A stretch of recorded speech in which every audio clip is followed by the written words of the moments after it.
On the first day of April 1945, the waters surrounding Okinawa churned with the largest amphibious assault force the Pacific Theater had ever witnessed.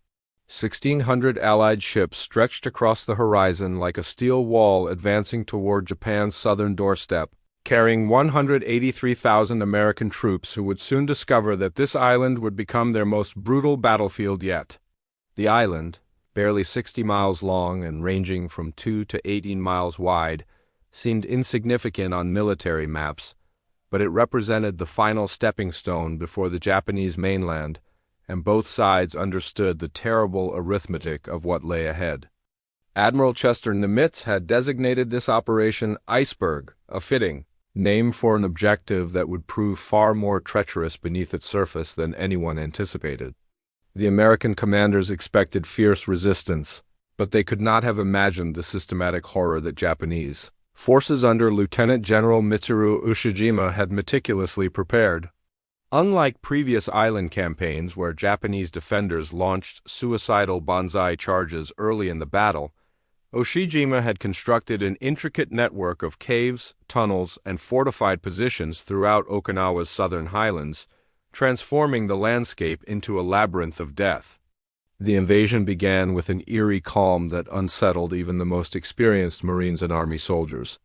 As landing craft approached the Higuchi beaches on Okinawa's western coast, men braced for the devastating machine gun fire and artillery barrages that had characterized landings at Tarawa, Saipan, and Iwo Jima. Instead, they encountered almost no resistance.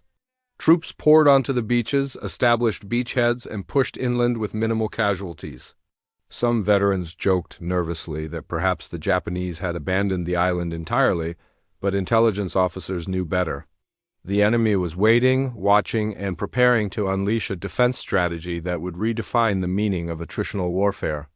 By the third day of April, American forces had captured two vital airfields, Yantan and Kadena, achieving objectives that planners had expected would take weeks. The rapid advance created a false sense of momentum that would soon shatter against the stone walls of the Shori Line, a defensive barrier that stretched across the island's southern waste.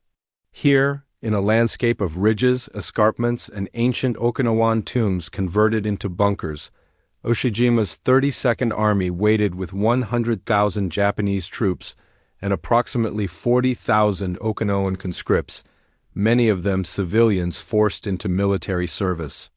According to documentation from the United States Marine Corps' Historical Division archives, the initial assessment of Okinawa underestimated both the terrain's defensive advantages and the Japanese commitment to a war of attrition designed not to win, but to inflict maximum casualties and delay the inevitable American victory. The Japanese High Command had calculated that every day Okinawa held out was another day to prepare the home islands for invasion and potentially negotiate more favorable surrender terms. This strategy would transform Okinawa into a killing ground where conventional tactics failed and soldiers faced an enemy determined to make every yard of volcanic rock cost American lives. As April advanced into its second week, the full dimensions of the Japanese defensive strategy revealed themselves with devastating clarity. American forces pushing southward collided with the outer defenses of the Shuri Line, where Lieutenant General Ushijima had positioned his forces with calculated precision. The 10th Army, commanded by Lieutenant General Simon Bolivar Buckner, Jr., found itself confronting not an enemy army in the traditional sense, but a hostile landscape where every cave mouth might conceal a machine gun nest, every innocent-looking farmhouse might shelter a network of underground tunnels, and every ridge represented a fortress that had to be taken at tremendous cost. The 27th Infantry Division and the 1st and 6th Marine Divisions bore the initial brunt of this grinding combat. Unlike the island-hopping campaigns that had preceded Okinawa, where American forces could bypass strongpoints and rely on naval bombardment and air superiority to neutralize resistance, the confined battlefield and the necessity of securing the entire island meant that every defensive position required direct assault. Japanese troops rarely revealed their positions until American forces advanced within killing range, then unleashed coordinated fire from multiple concealed locations, creating deadly crossfires that pinned down entire companies.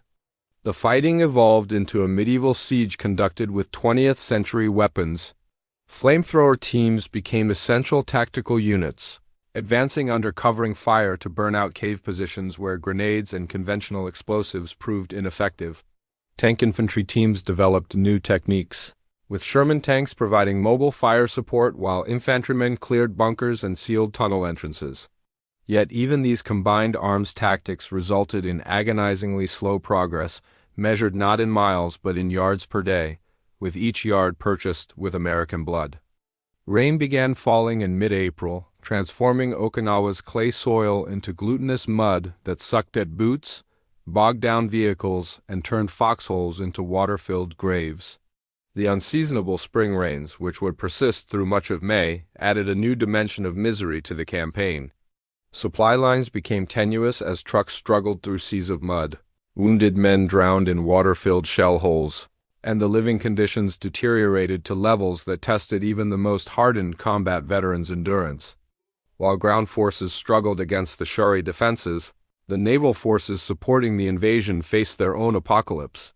On the 6th of April, the Japanese launched the first of 10 massive kamikaze attacks designated as Kaikusui operations, meaning floating chrysanthemums. Hundreds of suicide aircraft, piloted by young men who had received barely enough training to take off and locate the American fleet, dove into destroyers, battleships, and aircraft carriers in attacks that combined fanaticism with tactical calculation. The radar picket destroyers stationed around Okinawa to provide early warning of air attacks bore the heaviest losses, with these ships absorbing suicidal assaults that would have otherwise struck the larger vessels supporting the invasion. The psychological impact of the kamikaze attacks extended beyond their physical damage. Sailors who survived kamikaze strikes described the helplessness of watching aircraft approach, knowing that conventional defensive measures designed to deter rational pilots were useless against men who had already accepted death. The stress of constant alert status, the trauma of seeing shipmates killed by pilots who used their own bodies as weapons, and the recognition that no amount of anti-aircraft fire could guarantee safety created what naval physicians called combat fatigue, but what modern medicine would recognize as acute stress disorder affecting entire crews. By late April, the battle had settled into a pattern of incremental advances and staggering casualties that bore more resemblance to the Western Front of the First World War than to the mobile warfare that had characterized much of the Pacific Campaign. The 10th Army's progress had slowed to a crawl as it encountered three particularly formidable defensive positions: Kakazu Ridge, the Urasamura Escarpment, and Maeda Escarpment, which American troops nicknamed Hacksaw Ridge after the brutal fighting required to secure it. Private First Class Desmond Doss, a Seventh-day Adventist who served as a medic with the 77th Infantry Division, distinguished himself during the assault on Hacksaw Ridge in a manner that would become legendary. Doss refused to carry a weapon due to his religious convictions, yet repeatedly exposed himself to enemy fire to rescue wounded soldiers. Over the course of 12 hours on the 5th of May, Doss single-handedly evacuated 75 wounded men from the escarpment summit, lowering them to safety using a rope sling system, while Japanese forces continued to occupy portions of the position. His actions earned him the Medal of Honor and demonstrated the extraordinary courage that ordinary soldiers displayed throughout the Okinawa campaign. The human cost of these ridgeline battles defied comprehension. Companies that began assaults at full strength of 200 men often finished with 50 effectives. Platoons ceased to exist as organized units, with survivors consolidated into makeshift formations commanded by junior officers or even sergeants who found themselves leading men they had never trained with. The replacement system struggled to keep units at even minimal strength, with fresh troops arriving from rear areas only to become casualties within days or sometimes hours of entering combat. Japanese defensive tactics exploited every advantage the terrain offered. Reverse slope positions, where defenders occupied the side of a ridge facing away from American lines, proved particularly deadly. American forces would assault uphill under fire, crest the ridge expecting to find enemy positions, only to discover empty ground while Japanese troops hidden on the reverse slope opened fire from positions that had been invisible during the approach. Artillery forward observers found it nearly impossible to direct effective fire against these positions without exposing themselves to Japanese snipers who had learned to identify and target officers and radio operators.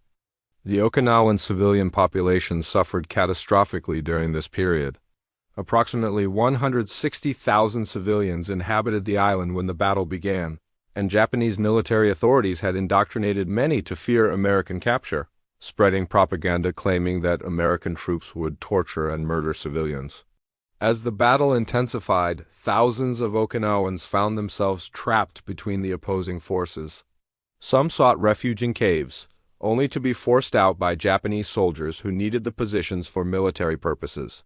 Others were pressed into service carrying supplies, digging fortifications, or serving as human shields. The civilian death toll would eventually exceed 100,000, representing nearly one-third of Okinawa's pre-war population, a tragedy that received insufficient attention amid the focus on military casualties. Food and water shortages plagued both military forces and civilians. The spring rains that hampered American logistics also contaminated water sources and destroyed crops. Okinawan civilians resorted to eating grass, roots, and whatever they could scavenge from abandoned villages. Japanese troops, their supply lines severed by American naval dominance, faced similar deprivation. This mutual suffering created conditions where humanity occasionally transcended the battlefield savagery, with isolated instances of American troops sharing rations with starving civilians, despite orders to treat all Okinawans as potential combatants. The first week of May brought a dramatic shift in Japanese strategy that briefly reignited hope among Ushijima's staff officers that the tide might be turned. After weeks of defensive warfare, the Japanese High Command ordered a major counteroffensive designed to recapture the American-held airfields and drive the invaders back to their beachheads. On the night of the 4th of May, Japanese forces launched coordinated attacks across the entire front, supported by amphibious landings behind American lines and massive artillery bombardments that represented the most intensive Japanese fire support of the entire campaign. The counteroffensive failed catastrophically. American intelligence had detected the Japanese preparations, and alert commanders had reinforced critical sectors and prepared defensive positions. The Japanese troops, emerging from their fortified positions to conduct mobile operations, lost the defensive advantages that had made them so effective. American artillery, naval gunfire, and air support devastated the attacking formations. By dawn of the 5th of May, the counteroffensive had collapsed, with the Japanese suffering approximately 5,000 casualties while achieving virtually no territorial gains. Lieutenant General Ushijima's decision to authorize the attack, made under pressure from his staff officers who chafed at the purely defensive strategy, proved to be a costly mistake that depleted reserves and weakened the defenses that had proven so effective. Despite the failure of the Japanese counteroffensive, American progress remained agonizingly slow. The fighting for Sugarloaf Hill, Horseshoe Ridge, and Half Moon Hill in mid-May illustrated the brutal arithmetic of attrition warfare. These three mutually supporting positions, occupied by elements of the Japanese 44th Independent Mixed Brigade, anchored the western end of the Shuri defensive line. The 6th Marine Division launched repeated assaults against Sugarloaf Hill, capturing the summit multiple times only to be driven off by Japanese counterattacks. Over 10 days, the Marines suffered approximately 2,600 casualties fighting for a hill barely 50 feet high. When the position finally fell on the 19th of May, observers found the hillside carpeted with bodies from both sides, the earth so churned by explosions that the original topography had been erased. The weather, which had been poor throughout April and early May, deteriorated further as a typhoon approached the Ryukyu Islands. The storm did not make direct landfall on Okinawa, but its effects were devastating nonetheless. Sustained winds and torrential rains turned the battlefield into a quagmire where movement became nearly impossible. Supply vehicles mired to their axles in mud, wounded men could not be evacuated from forward positions, and both sides endured conditions that tested the limits of human endurance. The pause in major operations caused by the weather gave Japanese forces time to adjust their defenses, but it also allowed American units to rest, reorganize, and prepare for the final push toward Shuri Castle, the symbolic and strategic heart of the Japanese defensive system. By late May, reconnaissance indicated that the Japanese were withdrawing from the Shuri line, falling back to a final defensive position in the island's southern tip. This withdrawal, conducted during the period of heaviest rain, represented a masterpiece of military retreat. Despite American air superiority and constant pressure from ground forces, Lieutenant General Ishijima successfully extricated approximately 30,000 troops from the Shuri defenses and repositioned them in the Xi'an Peninsula, where they would make their last stand. The 32nd Army had been reduced to a fraction of its original strength, but the survivors remained determined to exact the maximum possible cost for every day that American forces remained engaged on Okinawa. The capture of Shuri Castle on the 31st of May marked a symbolic turning point, though the fighting's intensity would not diminish. American troops raising the Confederate flag over the castle's ruins created a brief controversy that highlighted the racial tensions that persisted, even in combat zones, with the flag quickly replaced by the American banner. The fall of Shuri meant that two-thirds of Okinawa now rested in American hands, but it also meant that the final phase of the campaign would be fought in terrain even less favorable than what had been encountered thus far. June opened with American forces pursuing the remnants of the Japanese 32nd Army into the Xi'an Peninsula, a landscape of coral ridges, narrow valleys, and coastal cliffs that provided the defenders with their final opportunities to inflict casualties on the advancing Americans. The Japanese had prepared this southern redoubt with the same meticulous attention to defensive positioning that had made the Shuri line so costly to breach. Every cave, every ridge, every village had been incorporated into a defensive scheme designed not to hold ground indefinitely, but to ensure that American forces paid in blood for every advance. Lieutenant General Buckner's decision to continue the grinding frontal assault rather than attempt amphibious landings behind Japanese lines sparked controversy among his subordinate commanders. Marine Corps officers in particular advocated for an amphibious hook that would bypass the Japanese defenses and force them to retreat or face encirclement. Buckner, concerned about the risks of dividing his forces and the potential for high casualties in an amphibious operation, chose to maintain pressure across a broad front, accepting that this approach would result in continued heavy losses, but believing it offered the surest path to victory. This decision would be debated long after the battle's conclusion, with critics arguing that Buckner's conservative tactics prolonged the campaign unnecessarily and cost thousands of American lives. The fighting in the Xi'an Peninsula reached a crescendo of savagery that surpassed even the earlier phases of the campaign. Japanese soldiers, knowing that defeat was inevitable and that surrender was not an option they would accept, fought with desperate ferocity. Small unit actions became the norm, with squads and platoons engaging in close-quarters combat where the advantage often went to, whichever side could bring more firepower to bear in the chaotic environment of cave warfare. Flamethrowers, satchel charges, and grenades became the primary weapons as riflemen found their weapons less effective in the confined spaces where much of the fighting occurred. On the 18th of June, Lieutenant General Buckner fell victim to Japanese artillery fire while observing 8th Marines' progress from a forward observation post. A shell burst, showering him with coral fragments that caused fatal wounds, making him the highest-ranking American officer killed by enemy fire during the Second World War. Major General Roy Geiger, a Marine Corps aviator, assumed command of the 10th Army, becoming the first Marine to command a field army. Buckner's death, coming just days before the campaign's conclusion, underscored the danger that even senior officers faced on Okinawa's deadly battlefield. The Japanese command structure also dissolved during this final period. Lieutenant General Ishijima and his Chief of Staff, Lieutenant General Isamu Cho, recognized that further resistance could achieve nothing beyond additional casualties on both sides.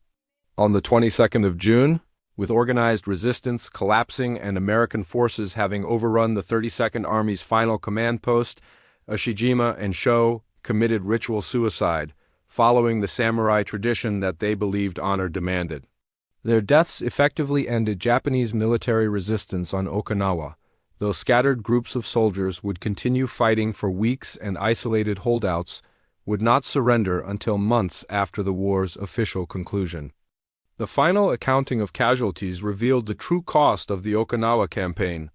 American forces suffered approximately 12,520 killed and 38,000 wounded during the 82-day battle. Naval losses added another 5,000 killed and nearly 5,000 wounded, primarily from kamikaze attacks that sank 36 ships and damaged 368 others. Japanese military deaths exceeded 100,000, with the 32nd Army effectively annihilated as a fighting force. Okinawan civilian deaths, harder to calculate precisely due to incomplete records and the chaos of the battle's final weeks, likely exceeded 100,000 and may have reached 150,000. The immediate aftermath of the battle revealed a devastated landscape where virtually no structure remained intact and where the human cost transcended simple casualty statistics. Okinawa's capital, Naha, had been reduced to rubble by bombardment and house-to-house fighting. The island's infrastructure, agricultural system, and social fabric had been destroyed. Tens of thousands of Okinawan civilians faced starvation and disease in the battle's wake, creating a humanitarian crisis that required massive American relief efforts and military government administration. The psychological casualties among American troops proved almost as devastating as the physical wounds. Combat fatigue, what modern medicine recognizes as post-traumatic stress disorder, afflicted thousands of soldiers and Marines who had endured weeks or months of sustained combat under conditions that would have broken peacetime armies within days. Psychiatric casualties during the Okinawa campaign exceeded 10,000 cases, with many more men suffering symptoms they never reported for fear of being labeled cowards. The military medical system, unprepared for the scale of psychological trauma the battle generated, struggled to provide adequate treatment, and thousands of men would carry invisible wounds for the remainder of their lives. The victory at Okinawa provided American forces with what they had sought: bases within fighter range of the Japanese home islands and harbors capable of supporting the massive invasion force being assembled for Operation Downfall, the planned invasion of Japan. Engineers immediately began expanding the captured airfields and constructing new facilities to support strategic bombing operations. Kadena Air Base would become the primary staging area for the final air campaign against Japan, with hundreds of B-29s and fighter aircraft operating from Okinawan bases during July and August. Yet the cost of Okinawa sent shockwaves through the American military and political leadership. The casualty rates, particularly among infantry units where some rifle companies had suffered 300% casualties through the campaign when replacements were counted, suggested that an invasion of the Japanese home islands would result in losses that might exceed anything the American public would accept. Military planners projected that Operation Olympic, the planned invasion of Kyushu, would result in casualties potentially exceeding those suffered during the entire European campaign. These projections, based largely on the Okinawa experience, influenced the decision-making process that would lead to the use of atomic weapons against Hiroshima and Nagasaki. The Japanese leadership drew their own lessons from Okinawa's defensive success. While the 32nd Army had ultimately been destroyed, it had achieved its strategic objective of inflicting maximum casualties and delaying American advances. The Japanese High Command planned to employ similar tactics on a vastly larger scale during the defense of the home islands, with millions of civilians being trained for combat roles and thousands of aircraft being reserved for kamikaze operations. The defense plan for Kyushu called for the creation of defensive positions similar to those on Okinawa, but on a scale that would have turned the entire southern island into a fortress. Whether this strategy would have succeeded or merely prolonged Japan's agony remains one of history's unanswerable questions, as the atomic bombings and Soviet entry into the war obviated the need for Operation Downfall. For the Okinawan people, the battle represented a catastrophe from which their society would require decades to recover. The traditional Rokuin culture, already suppressed by decades of Japanese assimilation policies, suffered devastating losses.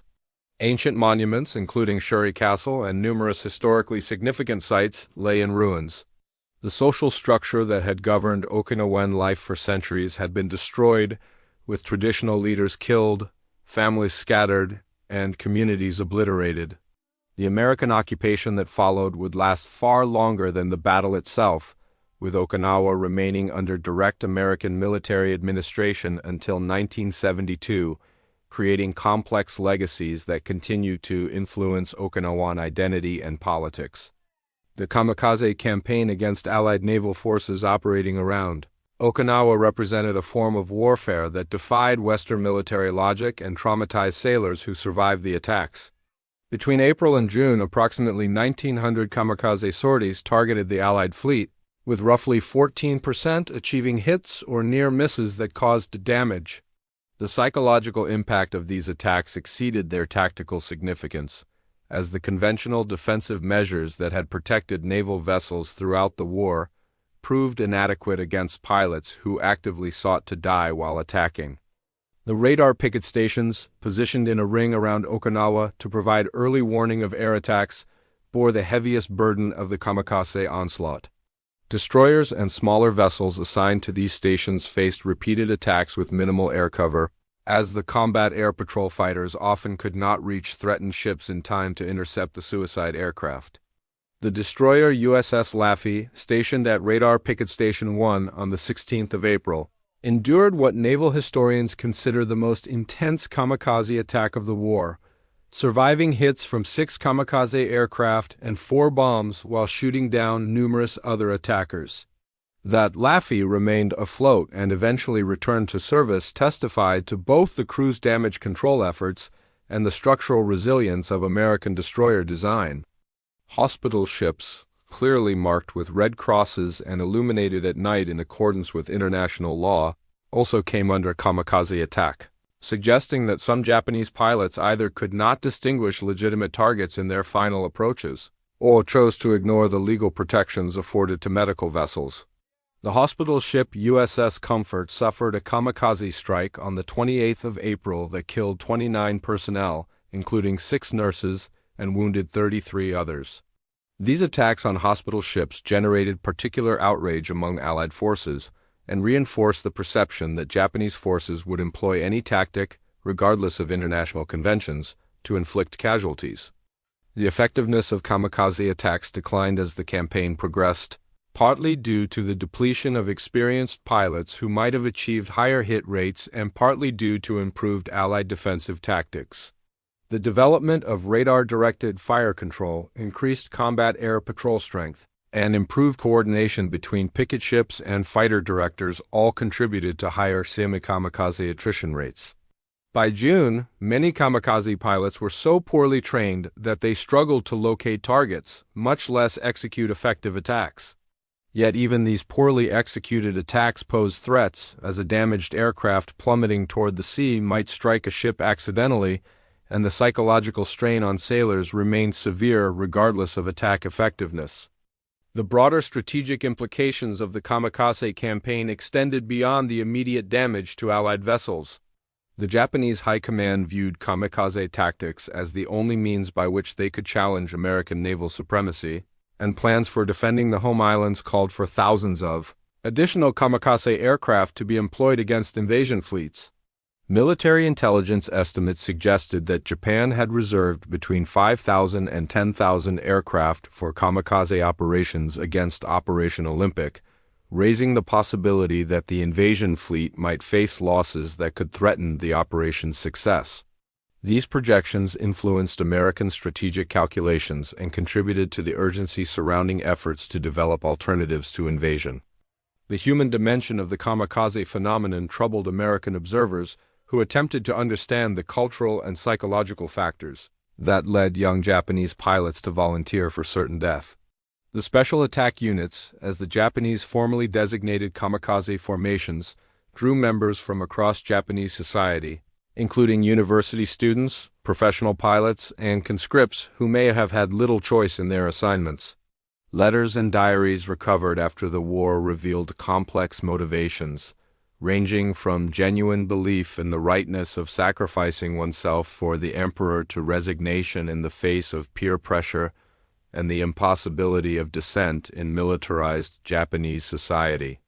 The kamikaze pilots were simultaneously victims and perpetrators trapped by a military culture that valorized death over surrender and that placed collective obligation above individual survival.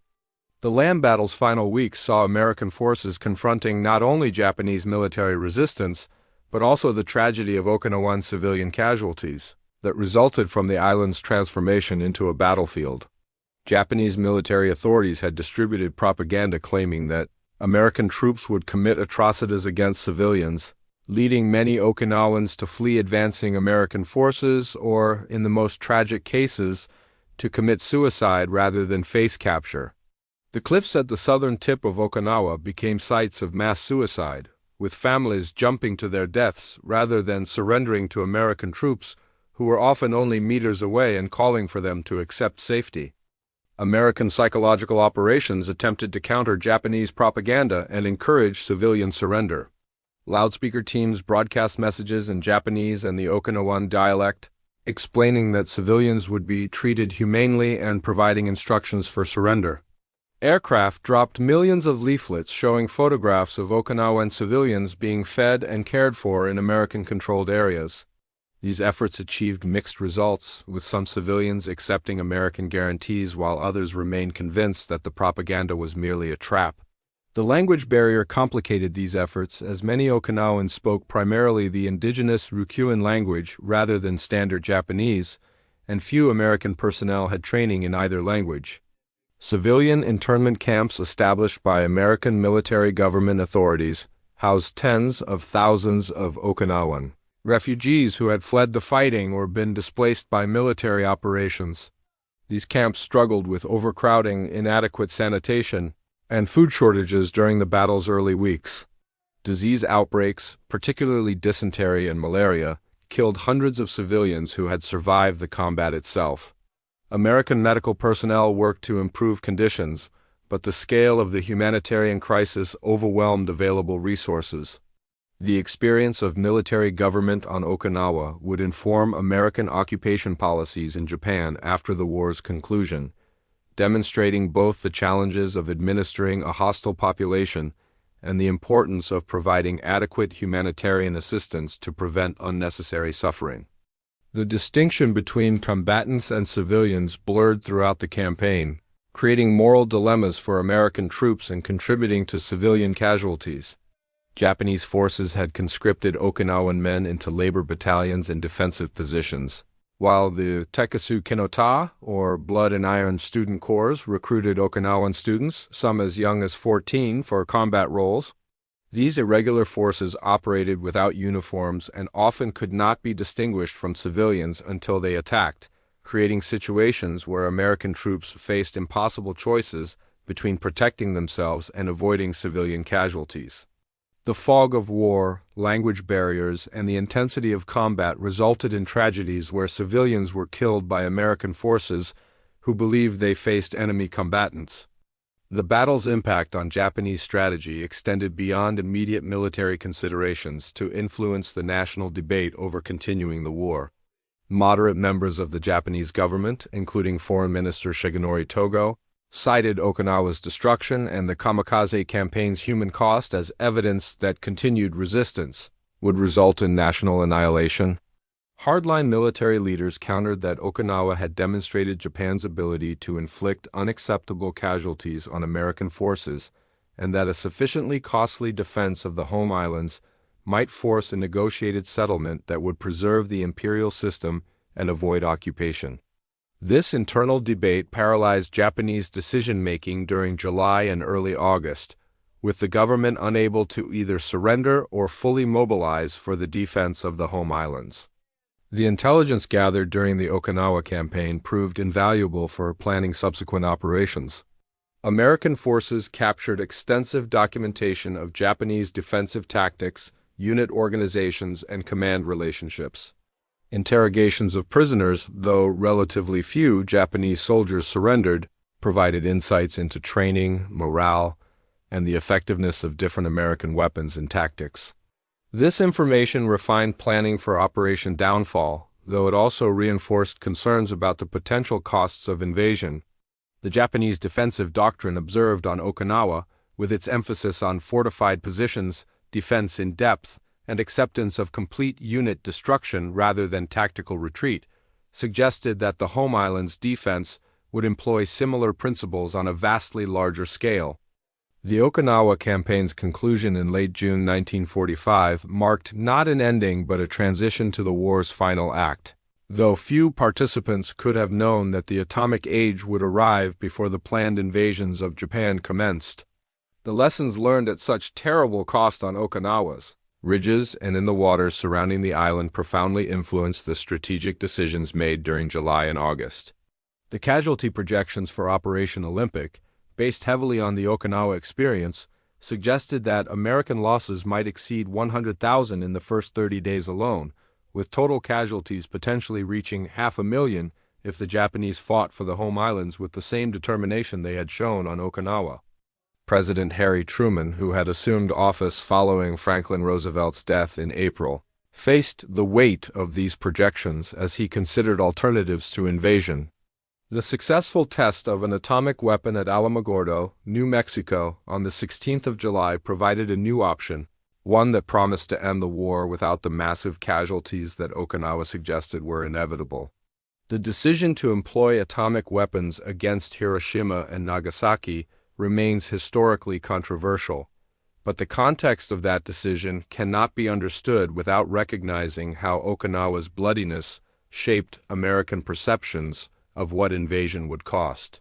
The battle had demonstrated that Japanese forces would fight with suicidal determination, that civilian casualties would be massive, and that the war's end would require either Japan's complete military defeat or a willingness to accept casualties that might exhaust American political will to continue the conflict. The veterans of Okinawa carried physical and psychological scars that would mark them for life. The Marine Corps units that had fought through the campaign required almost complete reconstitution, with some infantry battalions having suffered casualties exceeding 200% when replacements were counted. Army divisions fared little better, with the 96th Infantry Division losing more than 8,000 men during the campaign. The survivors faced the prospect of participating in the invasion of Japan, a reality that haunted them during July and August as they rested and absorbed replacements. The announcement of Japan's surrender on the 15th of August brought relief beyond measure to men who had believed they would soon face an even more terrible battle than Okinawa. For the Okinawan people, the battle's end brought no such relief. Their island had been destroyed, their society shattered, and their future uncertain under American military occupation. The death toll, which may have claimed 1/3 of Okinawa's pre-war population, represented a catastrophe that would influence Okinawan identity and politics for generations. The American bases established during and after the battle would remain, creating a permanent military presence that continues to generate controversy. Okinawa bore a disproportionate burden of Japan's defeat, suffering destruction comparable to that inflicted on the Japanese home islands by strategic bombing while receiving less attention in post-war historical narratives that focused on Hiroshima, Nagasaki, and the occupation of mainland Japan. The strategic significance of Okinawa justified the campaign in military terms, as the island provided the bases from which the final air campaign against Japan was waged during July and August. Heavy bombers operating from Okinawan airfields joined those based in the Marianas in devastating Japanese cities, destroying the transportation network and eliminating what remained of Japanese industrial capacity. Fighter aircraft based on Okinawa escorted bombing raids and conducted their own attacks, achieving air superiority over the home islands that rendered Japanese air defenses virtually ineffective. These operations, conducted from bases purchased at such high cost during March through June, contributed to the strategic pressure that ultimately forced Japan's surrender. The Battle of Okinawa stands as the Pacific War's largest amphibious assault and its costliest campaign measured by casualties per square mile of territory captured. It demonstrated the ultimate expression of American material superiority confronting Japanese tactical skill and fanatical determination. The campaign proved that American forces could defeat any Japanese defense through the application of overwhelming firepower, superior logistics, and the courage of individual soldiers and Marines who repeatedly advanced into withering fire to seize objectives. Yet it also proved that such victories came at costs that tested the limits of what democratic societies would accept, raising questions about whether military success justified the human price paid to achieve it. The legacy of Okinawa extends beyond military history into questions of strategic decision-making, the ethics of warfare, and the relationship between military necessity and humanitarian considerations. The battle influenced the decision to employ atomic weapons, shaped post-war American defense policy, and contributed to the development of military doctrine that emphasized maneuver and combined arms operations over the frontal assault tactics that had proven so costly. For the men who fought there, for the Okinawan civilians who survived, and for the families of those who died on both sides, Okinawa represented not abstract strategic calculations, but lived experiences of suffering, loss, and survival. The bloodiest battle of the Pacific War brought Allied forces to Japan's doorstep and helped end the Second World War, but it did so at a human cost that reminds subsequent generations that military victory, however necessary, exacts a price that transcends battlefield success and haunts societies long after the guns fall silent.